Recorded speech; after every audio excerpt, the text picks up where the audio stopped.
All right, so there's macro to micro. Let's talk macro. How does this impact the landscape of the Western Conference? I will sit back. I will hopefully watch them struggle, lose some games over the next couple weeks, watch the Laker price to win the title and to win the West rise up. And as a result, I will buy the Lakers at the dip.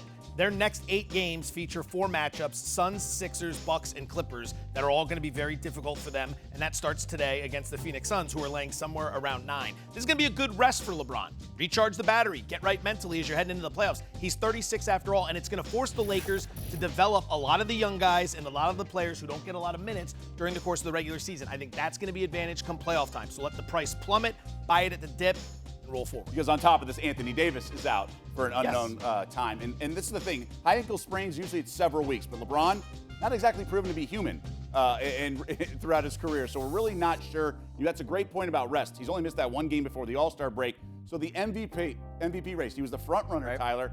What does this mean for him? Now Nikola Jokic is the overwhelming favorite because Embiid and LeBron have suffered these injuries. I think now is the time to buy on both of those guys, Embiid and LeBron. And what you were saying there, Doug, I firmly believe, and I'm just going to go ahead and die on this hill. I think LeBron misses 3-4 games. I think for normal human beings, we'd see them out 3 or 4 weeks. But I think LeBron is going to hear everyone say he's out indefinitely, he's not going to be back, and he's going to come back surprisingly quick. Dennis Schroeder, after the game, was talking to some press last night, and he said, I expect LeBron to be out a couple games. Like he had some kind of inside info. But maybe that's just Schroeder like me looking at LeBron and thinking he's a cyborg. But I'm not going to be shocked at all if LeBron's back after those 4 games, and they've lost those 4 games, so to speak, and he has firmly entrenched himself back in the MVP race. Remember something, Klay Thompson suffered an injury like this and kept playing in the playoffs. Like he came back, he wasn't 100%, but he was able to get on. LeBron stayed in the game, hit a 3 after he rolled his ankle. So that's, again, another reason why I don't think he's going to be out as long as indefinitely makes it sound. Extended his double-digit scoring streak. Exactly. Look, he's still the favorite. We think he's going to be still the favorite. At least I do, because I don't think you can overreact too much, because if he misses a few games, it's injury. It's not like he's resting. Right. And already the other competitors in the MVP race. So I'm not going to react too much.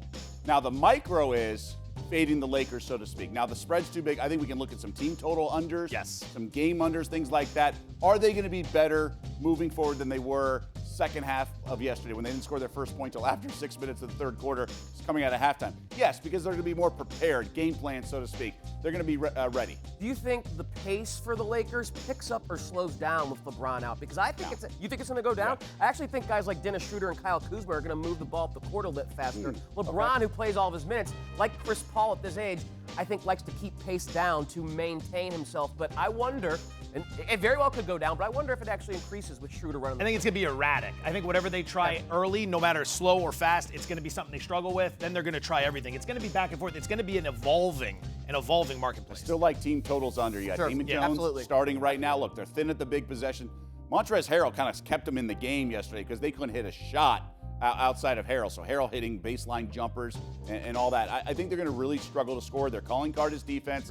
I think that's how you get in Frank Vogel's rotation. Guys like THT and all those guys are going to continue to play that intense defense. And they'll have their moments. Kuzma and Matthews will start hitting some threes, and they'll have their moments. But I think the lines, I think they should be 9-point dogs at Phoenix. I would look to the under in this game at 213. I thought it was going to be 208, maybe 209. Phoenix is already a tremendous defense. Number 3 in defensive rating, and they're bottom 10 in pace. Like you were mentioning with Chris Paul, very methodical up and down the court. You got a Lakers team when LeBron James is on the court, has an offensive rating of 112. That would be 12th in the NBA. Without him, it's 103. That would be dead last in the NBA. So you're going to have a big hit to your offense going against one of the league's better defenses that really likes to grind down the tempo, and it's still sitting 213. I play the under. To your point, Tyler, the game before the All-Star break that LeBron sat and no AD, high-scoring game, and they covered within the number. It was against the Kings. It was against Sacramento, but the odds, the over-under was up as well.